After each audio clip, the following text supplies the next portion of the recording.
प्रदेश में अपराधियों पर नकेल कसने के लिए पुलिस का ऑपरेशन लंगड़ा जारी है। उत्तर प्रदेश के कई जिलों में पुलिस ने इनामी बदमाशों के खौफ को कम करने के लिए कॉम्बिंग की और जवाबी कार्रवाई में अपराधी को गिरफ्तार किया। आइए एक एक कर देखते हैं किन जिलों के इनामी पुलिस की गिरफ्त में आए हैं।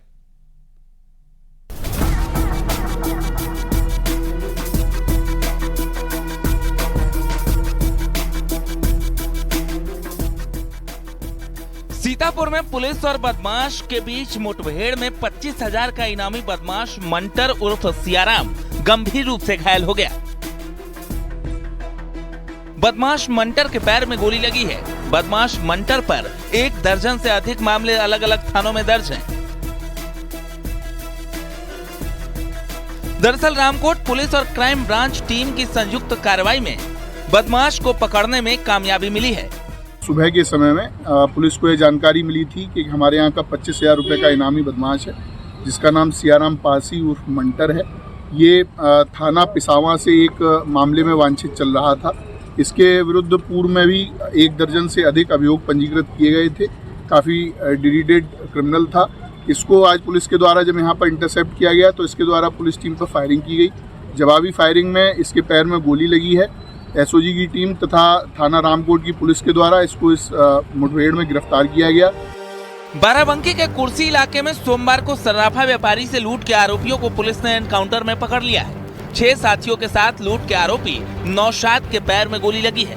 दरअसल लूट के आरोपियों को पुलिस पहले गिरफ्तार कर चुकी थी।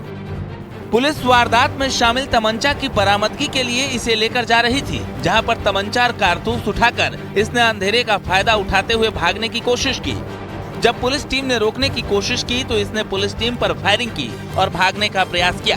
पुलिस की जवाबी कार्रवाई में बदमाश के पैर में गोली लगी, जिसके बाद पुलिस ने इसे गिरफ्तार कर लिया। अभियुक्त नौशाद पुत्र मुख्तार को आज पुलिस के द्वारा जब उसके द्वारा घटना में प्रयुक्त तमंचा की बरामदगी हेतु मदारपुर ब्रिज पुलिया के पास ले जाया गया और तो वहाँ पर करीबन सुबह 3 बजे के आसपास का वक्त था। तो नौशाद पुत्र मुख्तार अंधेरे का फ़ायदा उठाकर वहाँ से तमंचा को लेकर भागने लगा। इस पर पुलिस के द्वारा कॉम्बिंग शुरू की गई और कॉम्बिंग के दौरान उसको विधिपूर्ण तरीके से उसकी घेराबंदी की गई तो उसने पुलिस पर फायरिंग की। पुलिस के द्वारा आत्मरक्षार्थ जब फायरिंग की गई उसमें नौशाद के दाहिने पैर में गोली लगी है। आगरा में बीते दिनों लूट के मामले में फरार चल रहे इन बदमाशों की गिरफ्तारी के लिए पुलिस ने कई टीमों का गठन किया था। मुखबिर को सूचना मिली थी कि मलपुरा के पथोली नहर के पास ये बदमाश फिर से बड़ी लूट की घटना को अंजाम देने वाले हैं, जिसके बाद पुलिस ने चेकिंग अभियान शुरू किया। इस दौरान बदमाशों ने पुलिस को देख फायरिंग शुरू कर दी। इसके बाद अपने बचाव में भी पुलिस ने फायरिंग की। इस मुठभेड़ में एक बदमाश के पैर में गोली लगी और 2 बदमाशों को पुलिस ने गिरफ्तार किया है। मलपुरा पुलिस को मुखबिर द्वारा सूचना प्राप्त हुई कि कुछ दिन पूर्व नगला बसुआ के पास घटित लूट की घटना कारित करने वाले आरोपी पथौली नहर से मलपुरा की तरफ आ रहे हैं। इस सूचना पर पुलिस टीम वहां पर चेकिंग के लिए पहुंची तो चेकिंग के क्रम में अभियुक्त गण द्वारा पुलिस पर जान लेने की नीयत से फायर किया गया, जिसकी जवाबी कार्रवाई में पुलिस द्वारा भी आत्मरक्षार्थ फायर किया गया, जो एक अभियुक्त के बाएं पैर में लगी है। बुलंदशहर में 10,000 के इनामी राशिद उर्फ राशिद बनिया से पुलिस की मुठभेड़ हुई, जिसमें पुलिस की गोली लगने से राशिद बनिया घायल हो गया, जिसे अस्पताल में भर्ती कराया गया है। दिल्ली के सीलमपुर का रहने वाला इनामी बदमाश राशिद किसी वारदात को अंजाम देने बुलंदशहर आया था। इसके पास से एक तमंचा, एक जिंदा और एक खोखा कारतूस और एक चोरी की बाइक बरामद हुई है।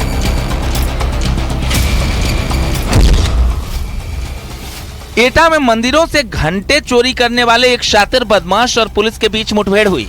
मुठभेड़ के दौरान शातिर बदमाश माजिद के पैर में गोली लगी। गोली लगने से बदमाश माजिद गंभीर रूप से घायल हो गया। शातिर बदमाश के कब्जे से एक तमंचा, 5 कारतूस और 13 पीतल के छोटे बड़े मंदिरों से चोरी किए गए घंटे, एक बिना नंबर प्लेट की स्कूटी बरामद हुई है। देर की सूचना पे चेकिंग कर रही थी और कस्बे की तरफ से एक स्कूटी पे एक व्यक्ति आया और रुकने का इशारा करने पर उसके द्वारा फायर किया गया। आत्मरक्षार्थ की गई फायरिंग में एक बदमाश घायल हुआ जिसका नाम माजिद है और ये अलीगंज में पिछले 4 दिनों में छोटे छोटे मंदिरों से घंटे चोरी कर रहा था और इस मामले में वांछित चल रहा था। हरदोई में पाली इलाके के बारी गांव में 19 दिसंबर को हुए कपड़ा व्यापारी रामजी के अपहरण मामले में पुलिस और अपहरणकर्ताओं के बीच मुठभेड़ हो गई। मुठभेड़ के दौरान बदमाशों ने पुलिस टीम पर फायरिंग कर दी, जिसके बाद जवाबी फायरिंग में बदमाश विशाल वर्मा के पैर में गोली लगी। इसी बीच मौका पाकर अन्य साथी मौके से फरार हो गए, जिनकी तलाश में पुलिस टीम लगातार दबिश दे रही है। वहीं अपहरणकर्ताओं के चंगुल से कपड़ा व्यापारी को सुरक्षित छुड़ाने में पुलिस टीम कामयाब रही। सूचना थी कि वहां पर जो है लेन देन होगा इनके पैसे का, तो हमारी टीम भी लगी हुई थी। अपहर्ता आए और जो अपहृत को इन्होंने बांध कर रखा हुआ था, मुंह हाथ पैर सभी कुछ बांध रखा था, उसको भी खेत में डाल रखा था। तो हमारी टीम ने जब देखा कि अपहरणकर्ता उधर से आ रहे हैं तो उन्होंने पीछा किया और जब उन्होंने फायरिंग किया तो हमारी टीम ने भी फायरिंग किया, जिससे वो घायल होकर एक अपहर्ता गिर गया। पुलिस का ऑपरेशन लंगड़ा प्रदेश में अपराधियों के लिए काल बनकर उभरा है। पुलिस का अपराधियों में खौफ इस कदर है कि अपराधी अब खुद थानों में सरेंडर करने से नहीं चूक रहे। Bureau report, news 18।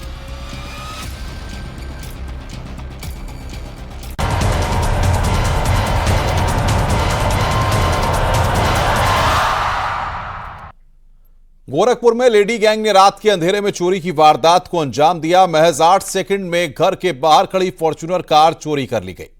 देखिए हमारी रिपोर्ट।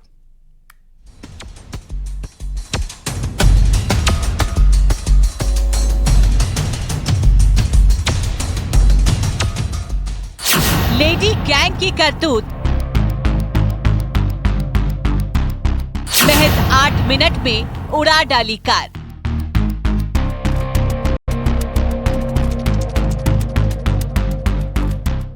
गोरखपुर में रात के अंधेरे में घर के बाहर खड़ी एक फॉर्च्यूनर कार पर चोरों ने हाथ साफ कर दिया।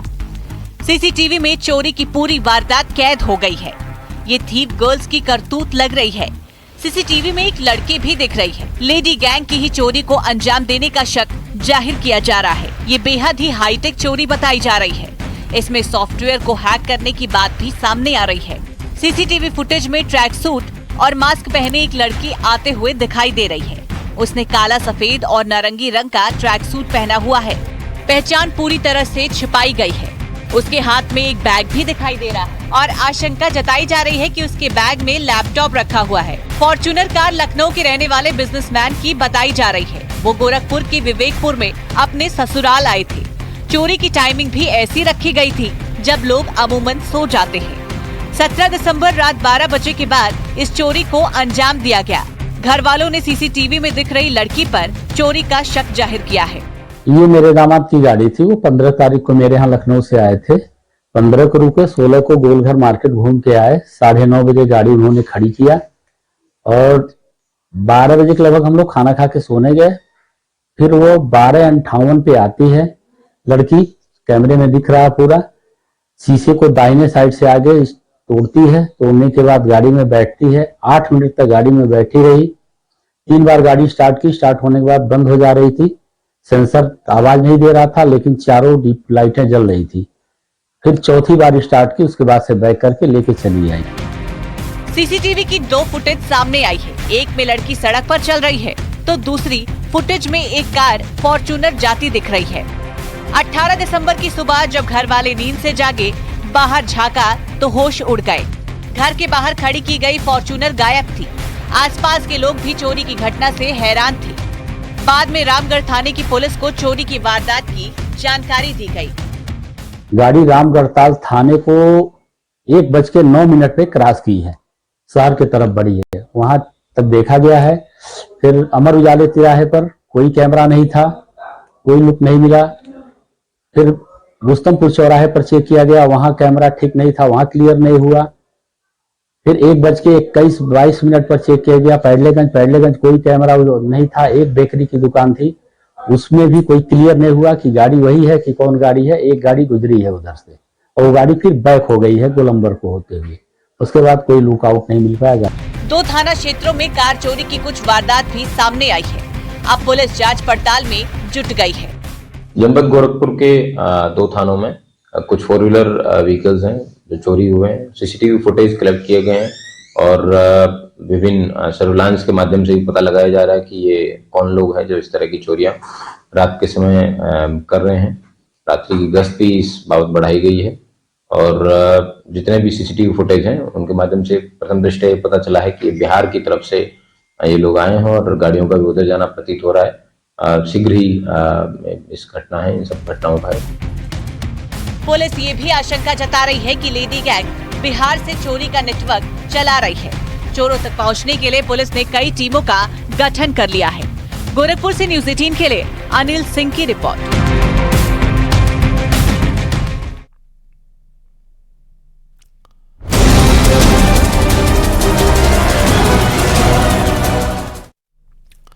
इटावा के सैफई मेडिकल यूनिवर्सिटी में नौकरी के नाम पर ठगी का पुलिस ने पर्दाफाश किया। इटावा और फिरोजाबाद के रहने वाले इन छात्रों ने बेरोजगारों से मोटी रकम लेकर एम्स में नौकरी दिलाने का झांसा देते थे।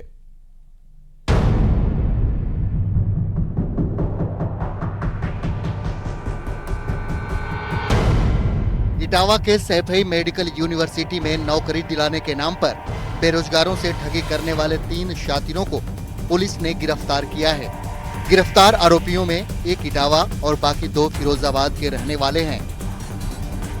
पुलिस को सूचना मिली थी कि 3 शातिर सैफई एम्स में नौकरी दिलाने का काम कर रहे हैं। पुलिस ने जब तक इन तीनों को ट्रैप किया तब तक तीनों ने कई लोगों से रुपए ऐंठ लिए थे। सैफई पुलिस जनपद इटावा में एक सफलता मिली है। वहाँ पर आयुर्विज्ञान संस्थान जो पीजीआई इसको जानते हैं हम लोग, वहाँ पर संविदा कर्मियों की कुछ भर्ती का प्रकरण चल रहा था। उसमें 3 लोग पकड़े गए हैं फर्जी भर्ती करने के नाम पे। जो है एक इटावा का रहने वाला है राहुल पांडे, संजय और विनोद, 2 फिरोजाबाद के रहने वाले हैं। 3 लोग पकड़े गए हैं और उनके पास से भारी मात्रा में उनके डॉक्यूमेंट्स, अभ्यर्थियों के डॉक्यूमेंट्स जैसे शैक्षिक प्रमाण पत्र होता है, निवास प्रमाण पत्र होता है, आधार कार्ड, पैन कार्ड इत्यादि बरामद किए गए हैं और 30,000 रुपये भी बरामद किए गए हैं।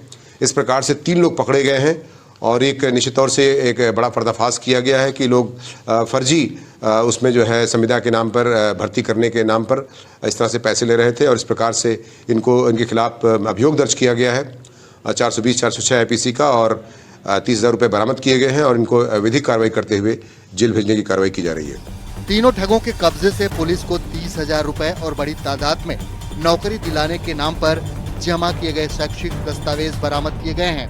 दरअसल सैफई एम्स में संविदा की नौकरी के लिए भर्तियां निकली हुई थी। तभी इन शातिरों ने जाल बिछाकर बेरोजगार युवकों को फांसना शुरू कर दिया। खबर ये भी है कि इन लोगों ने कई युवाओं से रुपए भी ऐंठ चुके थे। फिलहाल पुलिस ने इन शातिरों को गिरफ्तार कर जेल भेज दिया है। न्यूज 18 के लिए इटावा से दिनेश शाक्य की रिपोर्ट।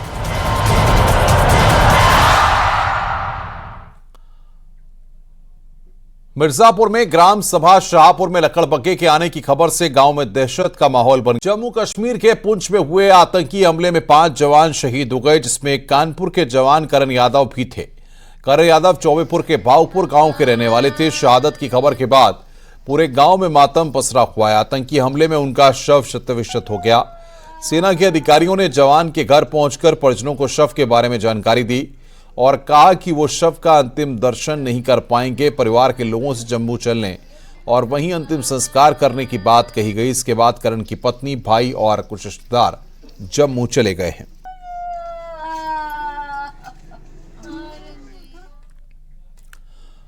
रायबरेली में एसपी ऑफिस में एक महिला ने हाई वोल्टेज ड्रामा किया। महिला ने डीसीआरबी में तैनात सिपाही को अपना पति बताया। हरदोई की रहने वाली महिला का आरोप है कि डीसीआरबी में तैनात सिपाही राकेश कुमार ने उससे मंदिर में शादी की थी और आज महिला सर्विस बुक में नॉमिनी दर्ज करने के लिए रायबरेली पुलिस अधीक्षक कार्यालय पहुंच गई, जिसके बाद वहां पर हंगामा शुरू हो गया। महिला ने सिपाही राकेश की बाइक को क्षतिग्रस्त कर दिया। वहीं सिपाही राकेश का कहना है कि इस तरह की महिलाओं का एक गैंग है जो लोगों पर फर्जी बलात्कार के मुकदमे लगवाकर बाद में सुलह के नाम पर उनसे मोटी रकम वसूलती हैं। सिपाही राकेश ने महिला पर आरोप लगाया, इसी तरह मेरे ऊपर भी बलात्कार का मुकदमा दर्ज कराने की धमकी देने के बाद जबरदस्ती पकड़कर मंदिर में शादी करा दी गई। मेरा इस महिला से कोई लेना देना नहीं है। हालांकि हंगामे के बीच में सूचना पर पहुंची पुलिस ने दोनों पक्षों को थाने बुलाकर पूरे मामले की जांच पड़ताल शुरू कर दी है। हम हरदोई में रहते हैं, कल के आए हुए हैं हरदोई से रायबरेली, और कागज़ देने थे नॉमिनी के, तो कागज़ इसीलिए हम यहाँ रुक गए थे। और इन्होंने मेरे से शादी की है आर समाज, राकेश ने, राकेश कुमार। कौन है राकेश? राकेश हमारे हस्बैंड है, सिपाही कांस्टेबल। आर समाज मंदिर में शादी की है इन्होंने। और मैं इनसे बात करने के लिए गई तो इन्होंने मेरे कान में पेन डाल दिया, मेरे कान से खून भी निकला है। कह रहे हैं अभी तो तेरा कान फोड़ा, फिर तेरी आँख भी फोड़ूंगा। मुझे धमकाते हैं, 20 लाख रुपए कार मांग रहे हैं, हम कहाँ से ला कर दें। दरअसल मैं आज 23 तारीख को सुबह ड्यूटी के लिए सुबह कार्यालय में आया DCRV में। तो जब मैं अपने DCRV में कार सरकार में व्यस्त था, तभी ये महिला आई, अर्चना नाम की एक लड़की है कोई, ये आई और इन्होंने आके डंडे के साथ में एकदम से आके और कहने लगी अच्छा यहाँ पे बैठा है, मुझे परेशान करके वहाँ से यहाँ पे बैठा है। आके एकदम से डंडे के साथ में मेरे साथ में 2 बार वार किया। उसके बाद में जब मैंने इनका विरोध किया तो फिर विरोध ये एकदम से वहाँ से निकल गई और पता नहीं कहाँ से अपने चोट लगा के और फिर आ गई। और मुझे ये भी जानकारी नहीं चोट लगी है या नहीं लगी है। इसके बाद में ये यहाँ से निकल गई और मेरी गाड़ी को, जो कि मेरी बाइक है, उसको जाके उन्होंने पूरा क्षतिग्रस्त कर दिया है और इसकी डिग्गी तोड़ दी है, पूरे शीशे तोड़ दिए हैं, पेट्रोल निकाल दी है। वो कह रहे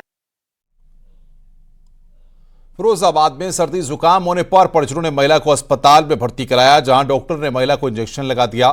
कुछ देर बाद महिला को पसीना आने लगा और घर पहुंचते ही उसकी तबीयत और बिगड़ गई।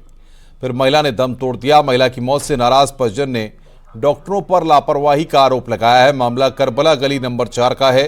यहां रहने वाली 32 साल की प्रीति को सर्दी और जुकाम हो गया था। घर वाले मोहल्ले के एक प्राइवेट डॉक्टर के पास ले गए थे, जहां इंजेक्शन लगाने के बाद महिला की मौत हो गई। CO सिटी कमलेश कुमार ने बताया कि तहरीर मिलने पर आगे की कार्रवाई की जाएगी।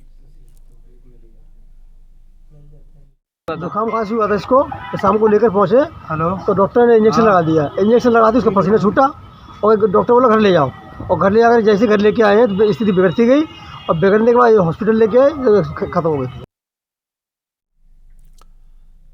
शामली में कोतवाली से करीब 100 मीटर की दूरी पर एक कपड़े के शोरूम में चोरी हुई। चोरों ने शोरूम से लाखों की नकदी और कपड़ों पर हाथ साफ किया। शोरूम मालिक को घटना का पता उस समय चला जब सुबह शोरूम खुला और शोरूम का सारा सामान बिखरा पाया गया। मामला सदर कोतवाली क्षेत्र का है। फिलहाल पुलिस मामले की जांच कर रही है। देखिए, वर्मा मार्केट में थाना कोतवाली क्षेत्र में एक फैशन शॉप है, जहाँ पर मेनली क्लोथिंग, गारमेंट्स और वॉचेस वगैरह की जो है बिक्री होती है। यहाँ के ओनर ने जो है आज सुबह हमें इन्फॉर्मेशन दी कि इनके दुकान में चोरी हुई है।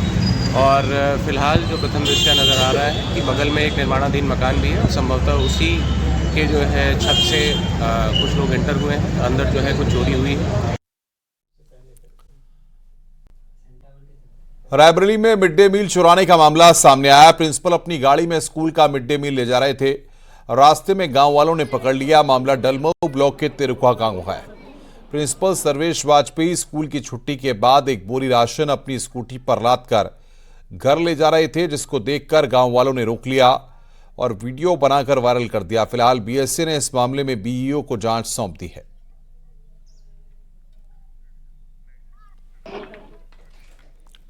हरदोई से खबर है, अपहरण के आरोपियों से मुठभेड़ में 2 आरोपी गिरफ्तार किए गए हैं। कल मुठभेड़ में एक आरोपी गिरफ्तार हुआ था। एक आरोपी अभी फरार है, तलाश जारी है। शुक्रवार को पुलिस ने अपहरणकर्ताओं के चंगुल से व्यापारी को छुड़ाया था।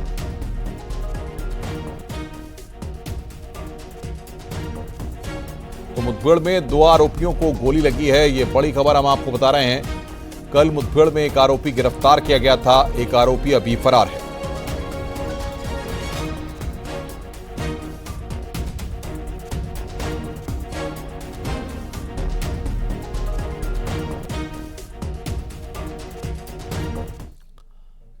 खबर कानपुर से है। छात्रा के साथ रेप का आरोप है। पुलिस ने आरोपी ड्राइवर को गिरफ्तार किया है। 6ठी क्लास की छात्रा से रेप का आरोप है। प्रिंसिपल और टीचर पर दबाव बनाने का आरोप है। चुप रहने के लिए दबाव बनाने का आरोप है। परिजनों की शिकायत पर 5 लोगों पर केस दर्ज किया गया है। प्रिंसिपल के खिलाफ भी मुकदमा दर्ज किया गया है।